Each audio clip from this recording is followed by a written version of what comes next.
Hi friends, welcome back to my channel. This is Michelle from HappyHealthyHer.com. And today we're going to have another weekly compassionate chat.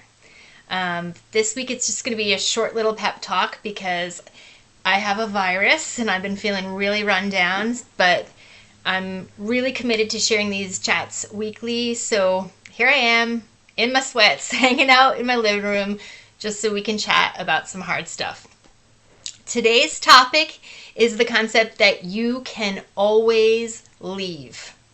Whether it's a work environment, a friendship, a marriage, any type of relationship, you are always free to choose yourself, your own needs, and to leave when something doesn't feel right.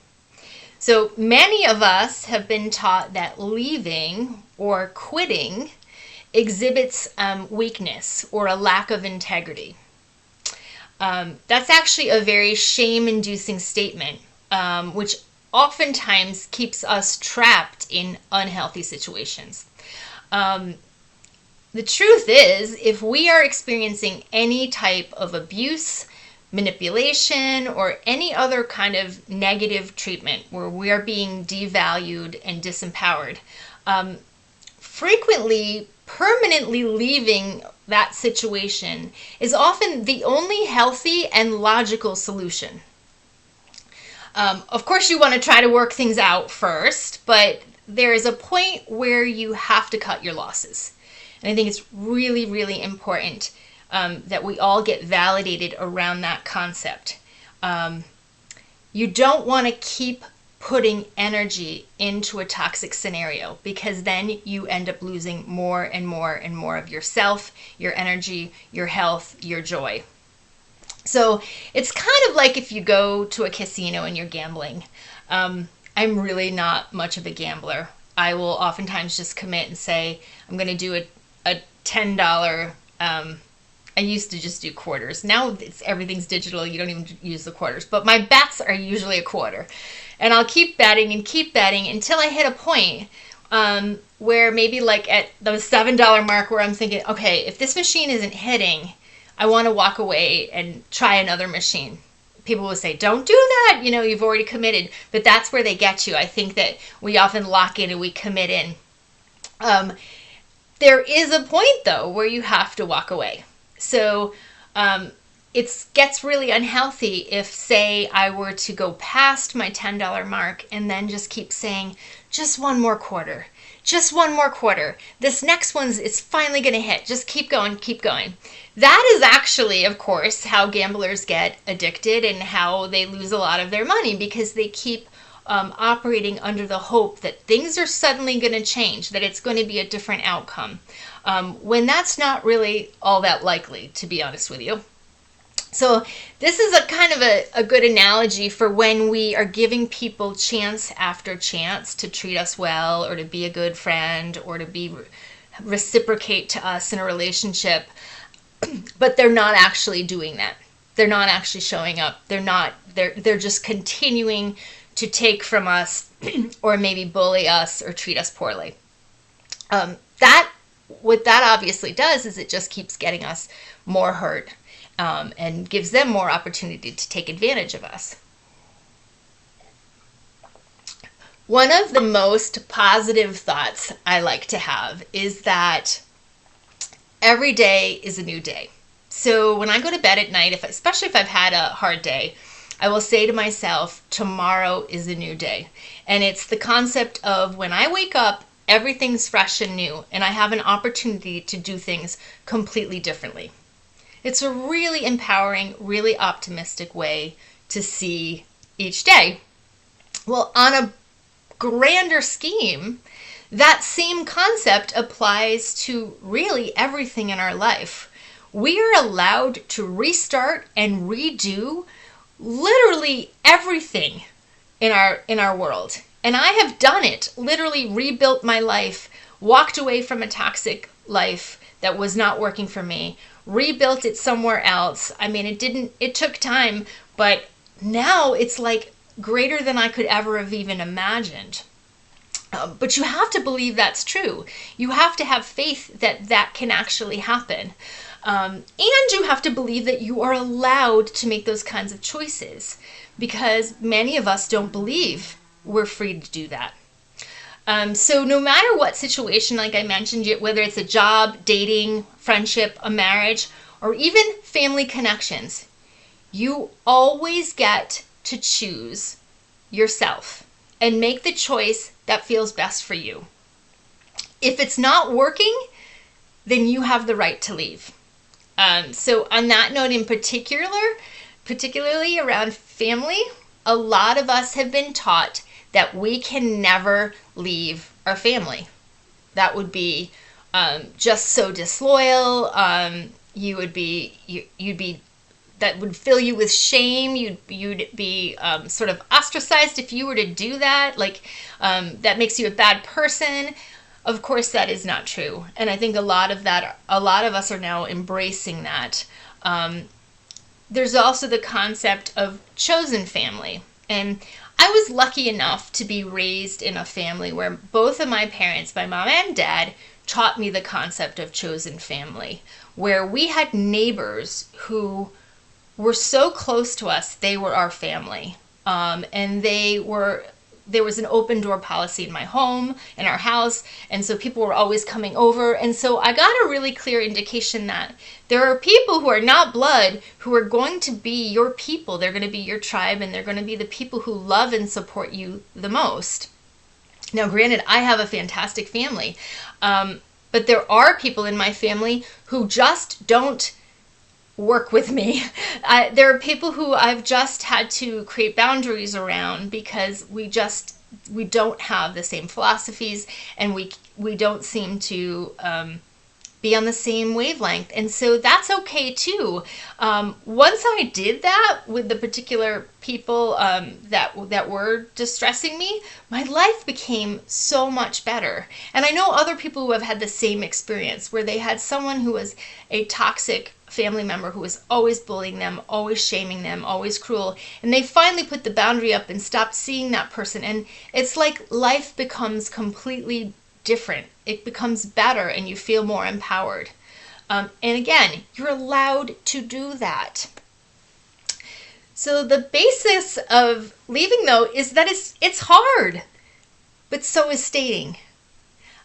So there is this concept we've talked about before, that you have to choose your hard. Leaving is hard, but staying is hard. So which is going to be harder for you? And which is going to give you the healthiest outcome? That's for you to decide. We tend to get stuck because we want to choose the safest, or even what feels like the noblest choice. Like, so staying in a job for 20 years, that really isn't considered the noblest choice anymore, because it's not even a reality most of the time in our world. But typically you are commended if you do have a really long longevity in a particular job. That looks more loyal, more honorable, and that's not necessarily true, though, in today's world. And there's, of course, consequences to staying where you don't really belong. The first of which, that I've experienced many times myself, is poor health.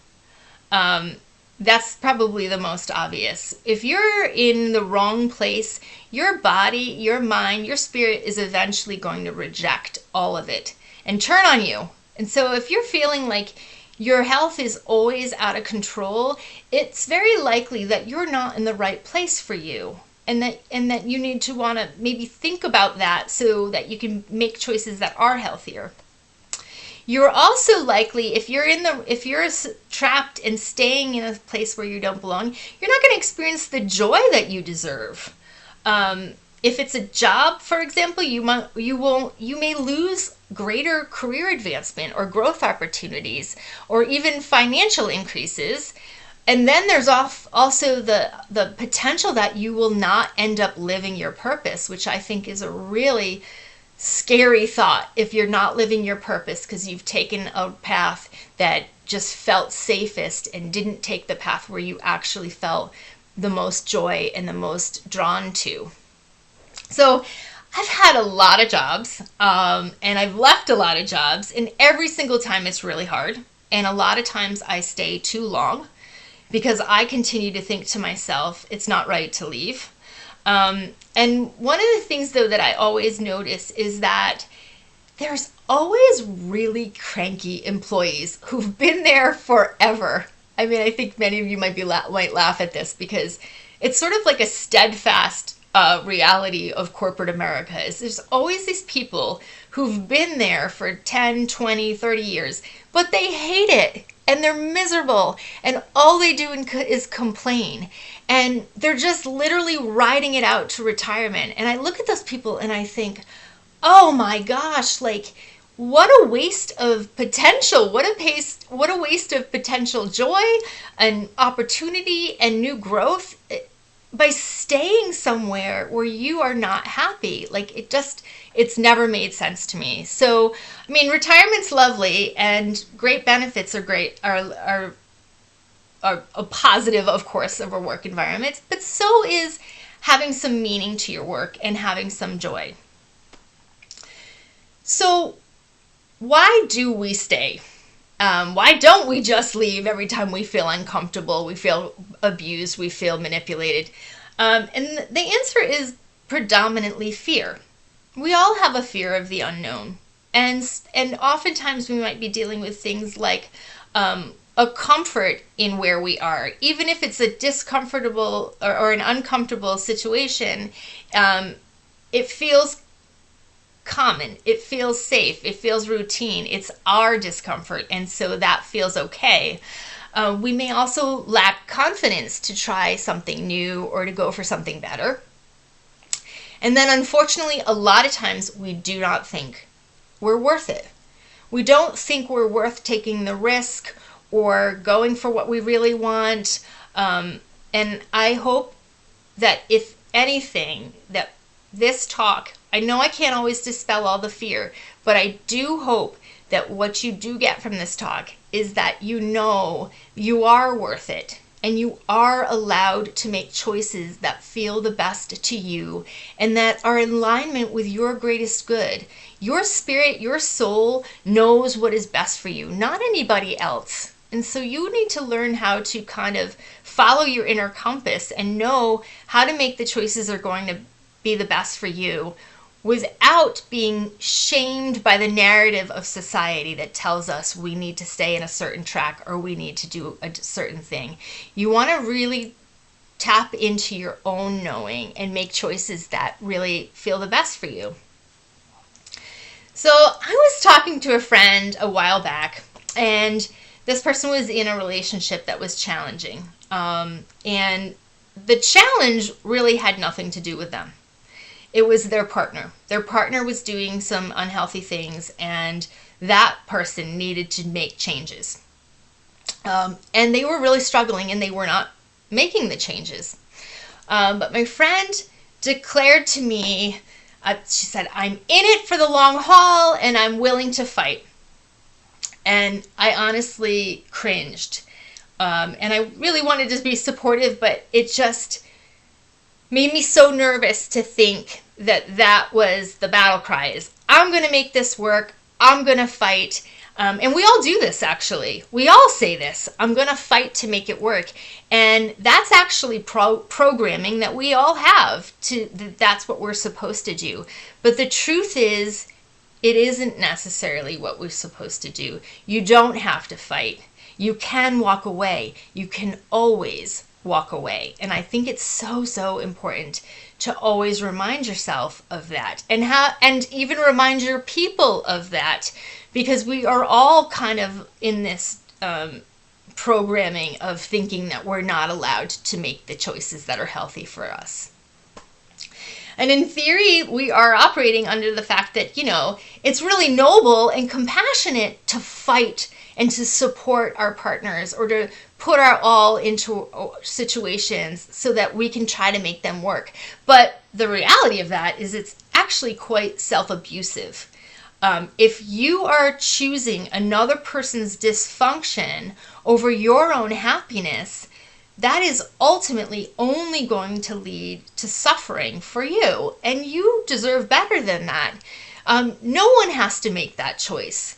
there really isn't nobility to that or integrity to that. It's actually, it's the wrong choice most of the time. And I'm not saying just abandon everyone who's going through a struggle. I'm just saying you really want to pull out that fixation on aiding and fixing and fully supporting the other person, because that is their work to be done, not yours.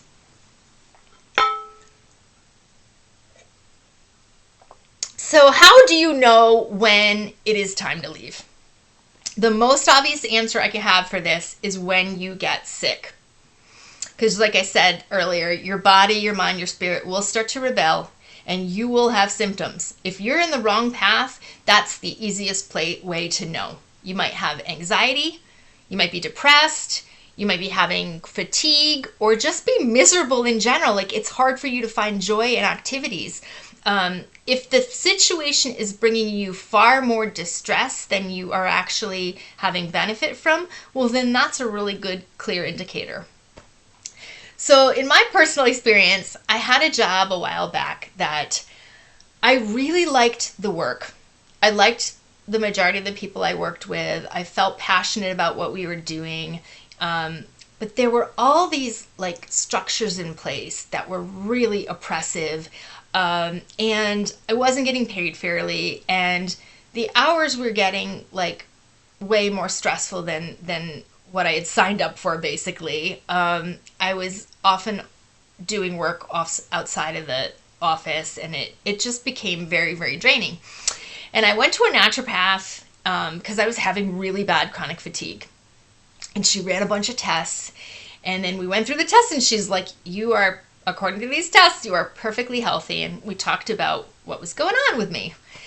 And I explained, and I'm like, but, I like the job, and I really don't want to leave. And she was just like kind of shaking her head. She said, this doesn't lie. The truth doesn't lie. Your body doesn't lie. If you are so fatigued and it's not from anything else, and she said, I really don't think it is from anything else, this is not going to be the right fit for you, because you cannot find a groove that's going to be healthy for you. And so it took a while after she told me that for me to finally get the courage to leave, but I finally did. And man, was she right. I mean, immediately my energy came back. And I felt so much better and so much more empowered and in alignment. It was hard to do, but it was the right choice. And so when you're making a choice like that, how you make that decision is one of my favorite tools is a pros and cons list. And I actually did that with that job. I've done it with relationships. I've done it with many of the decisions I've had to make that were really troubling. It's quite literally what it sounds like. You make a list of all the pros of a situation or a relationship, and then you make a list of the cons, and then you settle with it. You think about it. You will feel in your body which side resonates more. Because the list will be longer on one side, but also the content will be richer on one side. So if you're writing this really detailed list of all the wonderful things you've done with your partner and all of the memories and the growth and yet the cons is like little silly things like, he doesn't make enough money, or I don't like his house, or like silly superficial things, well then obviously pros are going to weigh out. So a lot of times your heart will tell you which direction feels the best. But I think that's a really powerful tool when you're making any decision and you're trying to decide whether you should leave.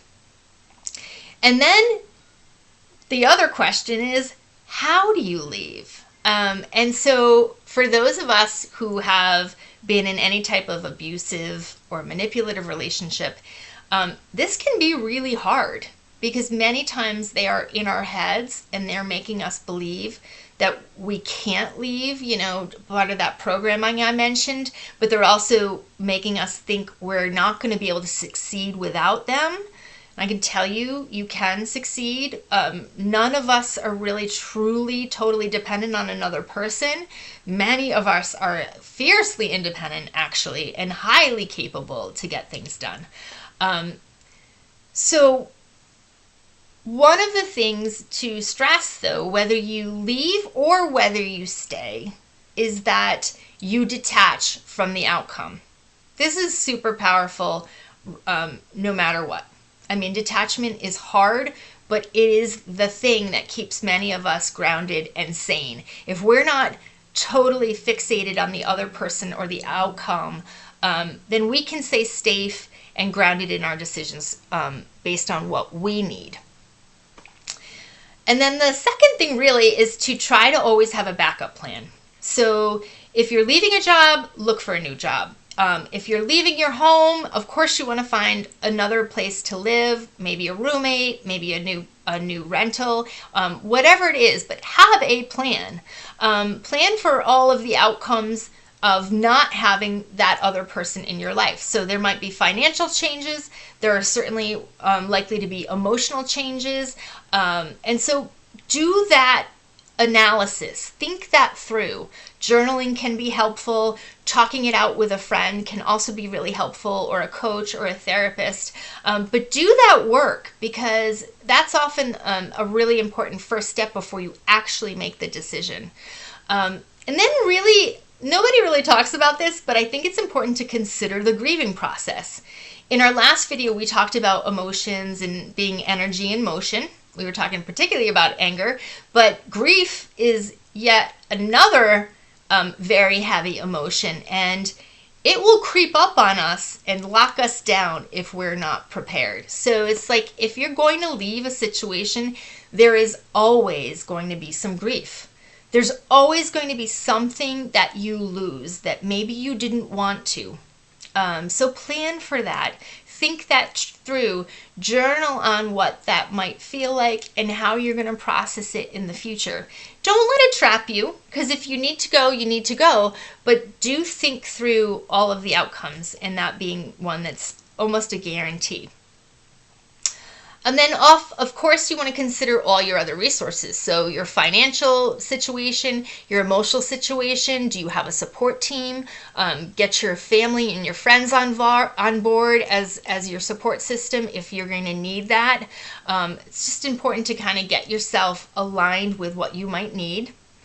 And then as you are committing to leave, also commit to learn your lesson. Because everything in our life is, as one of my friends, Debbie, it's actually her birthday, what Debbie says is, everything in life is either a lesson or a blessing. And when you leave someone, it's typically a lesson, and possibly a blessing as well. But there's often a lesson in the leaving. On what maybe you want to avoid in the future, or boundaries you may need, or even just a lesson around how brave and strong you really are. So the last piece of leaving that I want to give you is that you don't need to make it, you don't need to see the whole mountain, you don't need to see the whole staircase, you just need one step at a time, one foot in front of the other. So when I left my divorce, it was really scary to think about where I was going to end up. And so honestly, I didn't. I just took one step at a time. And slowly but surely, I pulled myself out and I rebuilt my life. But when I look back, it was no grand leaps. It was always these slow, steady, deliberate steps in moving forward. And eventually, I had climbed the mountain. So that's how it works for really all of us. So I hope this helped. If you have anything to share, please go ahead and add them in the comments. I'd love to know your perspective on leaving. And I wish you the best. I think the energies lately have been really hard, so I hope you're all doing well. As always, I wish you happiness and good health, and thank you for being with me.